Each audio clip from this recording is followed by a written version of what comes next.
नमस्कार, स्वागत आहे तुम्हा सर्वांचे पुन्हा एकदा नवीन व्हिडिओमध्ये. तर आजची रेसिपी आहे चिकन मसाला रेसिपी.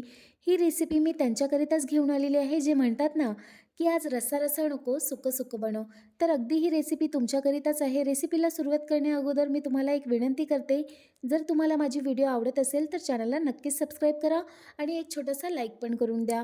आणि त्याचबरोबर बेल आयकनला प्रेस करायला विसरू नका, कारण जेव्हा पण मी नवीन व्हिडिओ तुमच्यासाठी इथे ॲड करणार तुम्हाला सर्वात अगोदर बघायला मिळणार. तर चला मग बनवूया रेसिपी. सर्वप्रथम आपल्याला इथे एक पेस्ट तयार करून घ्यायची आहे, ज्यामध्ये कोथिंबीर, कांदा, मिरची, धणे आणि जिरे आहे.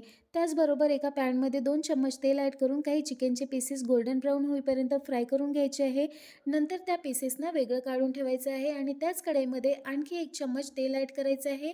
त्यामध्ये काही खडे मसाले ॲड करायचे आहे, जसे तेजपान, काळी मिरी, लवंग आणि जो पेस्ट आपण तयार केलेला होता तो पण ॲड करून छान गोल्डन ब्राऊन होईपर्यंत परतून घ्यायचा आहे.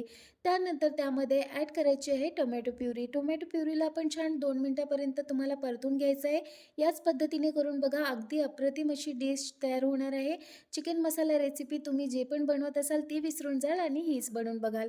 तर चला मग, मसाला छान फ्राय झालेला आहे. आता इथे ॲड करायचं आहे आलं लसूण पेस्ट 1 चम्मच. त्याला पण छान फ्राय करून घ्यायचं आहे. जेव्हापर्यंत फ्राय करायचं आहे की हा मसाला छान प्रकारे शिजला जाणार नाही आणि त्याचं तेल वेगळं होणार नाही. त्यानंतर त्यामध्ये चिकनचे पीसेस ॲड करायचे आहे.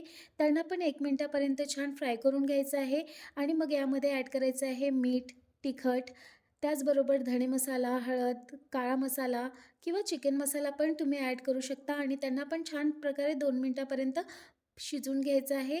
आणि त्यानंतर ॲड करायचं आहे अर्धा ग्लास पाणी. जास्त पाणी ॲड करायचं नाही, कारण त्यामुळे ग्रेव्ही पातळ होणार. त्यामुळे पाणी थोडं कमी वापरा.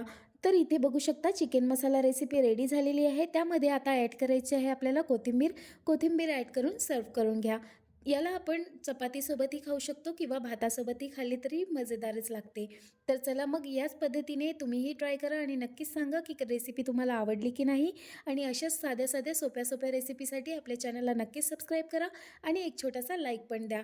तर पुन्हा भेटूया उद्या एक नवीन व्हिडिओसोबत. तेव्हापर्यंत काळजी घ्या. बाय.